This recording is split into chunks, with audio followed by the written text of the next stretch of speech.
El cielo cerrado. Capítulo 2.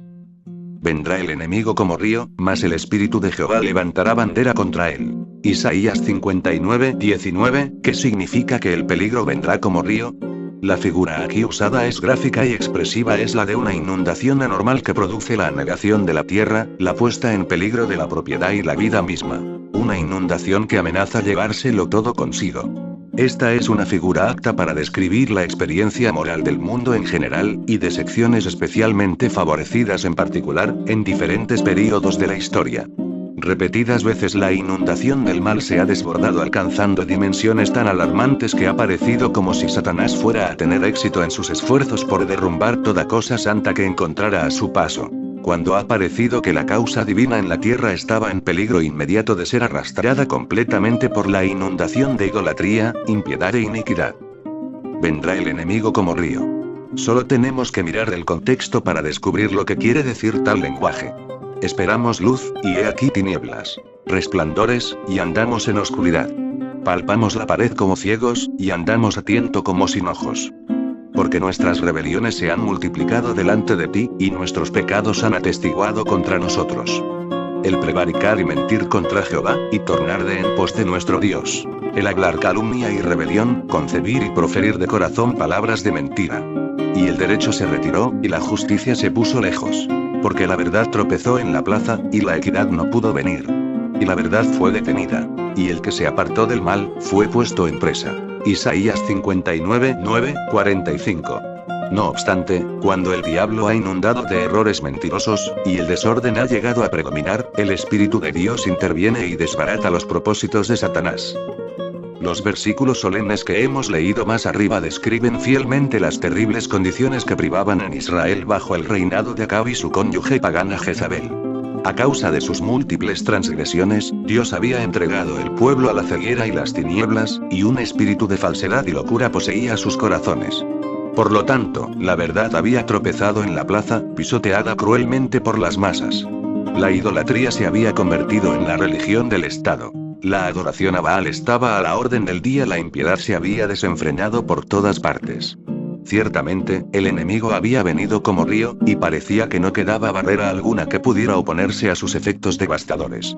Fue entonces cuando el Espíritu del Señor levantó bandera contra él, haciendo pública demostración de que el Dios de Israel estaba grandemente enojado contra los pecados del pueblo, e iba a visitar sus iniquidades sobre ellos. Esa bandera celestial y solitaria fue levantada por mano de Elías. Dios nunca se dejó a sí mismo sin testimonio en la tierra. En las épocas más oscuras de la historia humana el Señor ha levantado y mantenido un testimonio para sí. Ni la persecución ni la corrupción han podido destruirlo enteramente. En los días antediluvianos, cuando la tierra estaba llena de violencia y toda carne habla corrompido sus caminos, Jehová tenía un Enoc y un Noé para actuar como sus portavoces. Cuando los hebreos fueron reducidos a una esclavitud abyecta en Egipto, el Altísimo envió a Moisés y a Aarón como embajadores suyos. Y en cada período subsiguiente de su historia les fue enviando un profeta tras otro. Así ha sido también durante el curso de la historia de la cristiandad en los días de Nerón, en tiempos de Carlomagno, e incluso en tiempos del oscurantismo, a pesar de la oposición incesante del papado, la lámpara de la verdad nunca se ha extinguido. Asimismo, en este texto de Reyes 17 contemplamos de nuevo la fidelidad inmutable de Dios a su pacto al sacar a escena a uno que era celoso de su gloria y que no temía el denunciar a sus enemigos. Después de habernos detenido a considerar el significado de la misión particular que Elías ejerció, y de haber contemplado su misteriosa personalidad, pensemos ahora en el significado de su nombre. Es por demás sorprendente y revelador, ya que Elías puede traducirse por mi Dios es Jehová, o Jehová es mi Dios. La nación apóstata había adoptado a Baal como su deidad, pero el nombre de nuestro profeta proclamaba al Dios verdadero de Israel. Podernos llegar a la conclusión segura, por la analogía de las Escrituras, que fueron sus padres quienes le pusieron este nombre, probablemente bajo un impulso profético o como consecuencia de una comunicación divina. Los que están familiarizados con la palabra de Dios, no considerarán esta una idea caprichosa. Lamec llamó a su hijo Noé, diciendo: este nos aliviará o será un descanso para nosotros de nuestras obras. Génesis 5:29, Noé significa descanso o consuelo. José dio a sus hijos nombres expresivos de las diferentes provisiones de Dios. Génesis 41:51,52. el nombre que Ana dio a su hijo y Samuel 1:20, y el que la mujer de Finés dio al suyo primera de Samuel 4:19, 22, son otras tantas ilustraciones. Observemos cómo el mismo principio se aplica también con referencia a muchos de los lugares que se mencionan en la escritura: Babel Génesis 11:9, Beerseba Génesis 21:31, Masá y Meriba Éxodo 17:7, y Kabul 1 Reyes 9:13, son ejemplos característicos. Nadie, por cierto, que desee entender los escritos sagrados puede permitirse el no prestar atención especial a los nombres propios. La importancia de ello se confirma en el ejemplo de nuestro Señor cuando mandó al ciego lavarse en el estanque de Siloé, al añadirse inmediatamente. ¿Qué significa, si lo interpretares, enviado? Juan 9:7. También, cuando Mateo describía el mandato del ángel a José de que el Salvador había de llamarse Jesús, el Espíritu le llevó a añadir: todo esto aconteció para que se cumpliese lo que fue dicho por el Señor, por el profeta, que dijo: He aquí la Virgen concebirá y dará a luz un hijo, y llamarás su nombre Emmanuel, que declarado es con nosotros Dios. 1:22-23. Véanse también las palabras que interpretado es, en Hechos 4:36. Hebreos 7:1-2. Vemos, pues, que el ejemplo de los apóstoles nos autoriza a extraer enseñanzas de los nombres propios, ya que, si no todos, muchos de ellos encierran verdades importantes. Ello debe hacerse modestamente y según la analogía de la Escritura, y no con dogmatismo o con el propósito de establecer una nueva doctrina. Fácilmente se echa de ver con cuánta exactitud el nombre de Elías correspondía a la Misi 6n y el mensaje del profeta. Y cuánto estímulo debía proporcionarle la meditación del mismo. También podemos relacionar con su nombre sorprendente el hecho de que el Espíritu Santo designara a Elías Tisbita, que significativamente denota el que es extranjero. Y debemos anotar, también, el detalle adicional de que fuera de los moradores de Galaad, que significa rocoso debido a la naturaleza montañosa de aquella tierra. En la llora crítica, Dios siempre levanta y usa tales hombres. Los que están dedicados completamente a Él, separados del mal religioso de su tiempo, que moran en las alturas. Hombres que en medio de la decadencia más espantosa mantienen en sus corazones el testimonio de Dios. Entonces Elías Tisbita, que era de los moradores de Galaad, dijo a Acab: vive Jehová Dios de Israel, delante del cual estoy, que no habrá lluvia ni rocío en estos años, sino por mi palabra. 1 Reyes 17:1. Este suceso memorable ocurrió unos 860 años antes de Cristo. Pocos hechos en la historia sagrada pueden compararse a este en dramatismo repentino, audacia extrema, y en la sorprendente naturaleza del mismo. Un hombre sencillo, solo, vestido con humilde atavío, apareció sin ser anunciado ante el rey Abseis Estata de Israel como mensajero de Jehová y heraldo de juicio terrible. Nadie en la corte debía saber demasiado de él, si acaso alguno le conocía, ya que acababa de surgir de la oscuridad de Galaad para comparecer ante Acab con las llaves del cielo en sus manos. Tales son, a menudo, los testigos de su verdad que Dios usa. Aparecen y desaparecen a su mandato.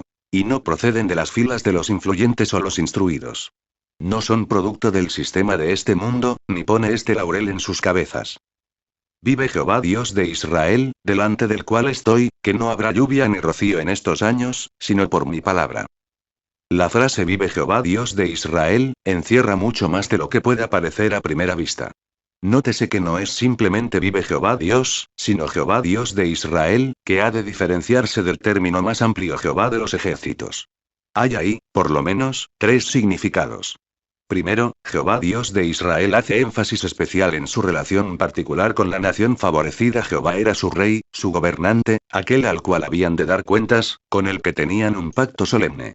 Segundo, se informaba a Acab que Dios vive. Este gran hecho, evidentemente, había sido puesto en entredicho. Durante el reinado de un rey tras otro, Israel había escarnecido y desafiado a Jehová sin que se hubieran producido consecuencias terribles. Por ello, llegó a prevalecer la idea falsa de que el Señor no existía en realidad. Tercero, la afirmación vive Jehová Dios de Israel, mostraba el notable contraste que existía con los dolos sin vida, cuya impotencia iba a hacerse patente, incapaces de defender de la ira de Dios a sus engañados adoradores. Aunque Dios, por sus propias y sabias razones, soportó con mucha mansedumbre los vasos de ira preparados para muerte. Romanos 9:22, no obstante da pruebas suficientes y claras, a través del curso de la historia humana, de que Él es aún ahora el gobernador de los impíos y el vengador del pecado. A Israel le fue dada tal prueba entonces.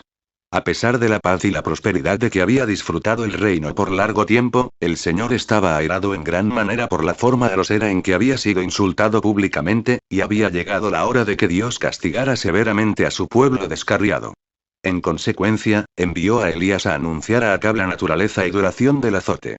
Nótese debidamente que el profeta fue con su terrible mensaje, no al pueblo, sino al mismo rey, la cabeza responsable, el que tenía en su mano el poder de rectificar lo que estaba mal, proscribiendo los ídolos de sus dominios. Elías fue llamado a comunicar el mensaje más desagradable al hombre más poderoso de todo Israel. Pero, consciente de que Dios estaba con él, no titubeó en su tarea. Enfrentándose súbitamente a Acab, Elías le hizo ver de manera clara que el hombre que tenía delante no le temía, por más que fuera el rey. Sus primeras palabras hicieron saber al degenerado monarca de Israel que tenía que vérselas con el Dios viviente. Vive Jehová Dios de Israel, era una afirmación franca de la fe del profeta, y al mismo tiempo dirigía la atención de Acab hacia aquel a quien había abandonado. Delante del cual estoy. Es decir, del cual soy siervo. Véase Deuteronomio 10:8.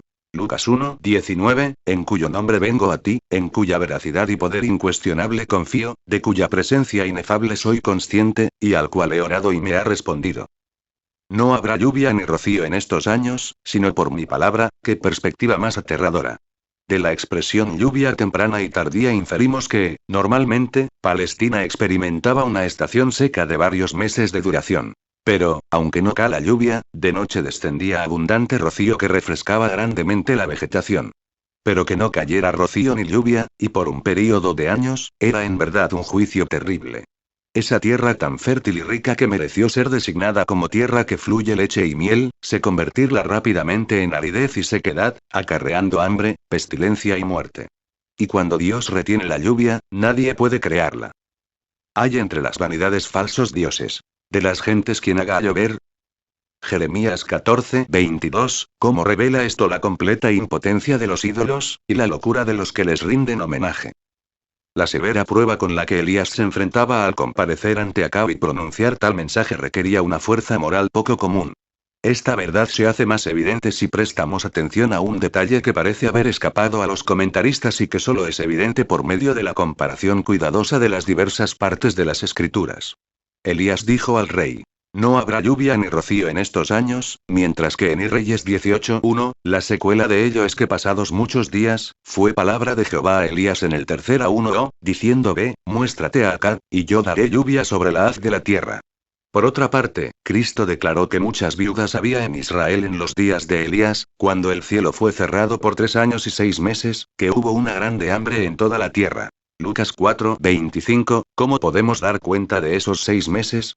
De la forma siguiente: cuando Elías visitó a Acab ya hacía 6 meses que la sequía había comenzado. Podemos imaginarnos perfectamente la furia del rey al anunciársele que la terrible plaga había de durar 3 años más. Si la desagradable tarea que Elías tenía ante sí requería resolución y valentía sin igual. Y bien podemos preguntar cuál era el secreto de su gran coraje, y cómo podemos explicarnos su fortaleza. Algunos rabíes judíos han mantenido que era un ángel, pero esto no es posible porque en el Nuevo Testamento se nos dice claramente que Elías era hombre sujeto a semejantes pasiones que nosotros. Santiago 5:17. Sí, era solo un hombre. Sin embargo, no tembló en presencia de un monarca. Aunque hombre, tenía poder para cerrar las ventanas del cielo y secar los arroyos de la tierra. Pero la pregunta surge de nuevo ante nosotros: ¿cómo explicar la plena certidumbre con que predijo la prolongada sequía, y su confianza en que todo sería según su palabra? ¿Cómo fue que alguien tan débil en sí mismo vino a ser poderoso en Dios para la destrucción de fortalezas? Puede haber 3 razones del secreto del poder de Elías. Primera, la oración. Elías era hombre sujeto a semejantes pasiones que nosotros, y rogó con oración que no lloviese, y no llovió sobre la tierra en 3 años y 6 meses. Santiago 5:17. Obsérvese que el profeta no comenzó sus fervientes súplicas después de comparecer ante Acab, sino 6 meses antes. Ahí está la explicación de su certidumbre y resolución ante el rey. La oración en privado era el manantial de su poder. En público podía mantenerse con audacia en la presencia del monarca impío porque se habla arrodillado humildemente ante Dios. Pero obsérvese también que el profeta rogó con oración, fervientemente. La suya no era una devoción formal y carente de espíritu que nada conseguía, sino de todo corazón, ferviente y eficaz.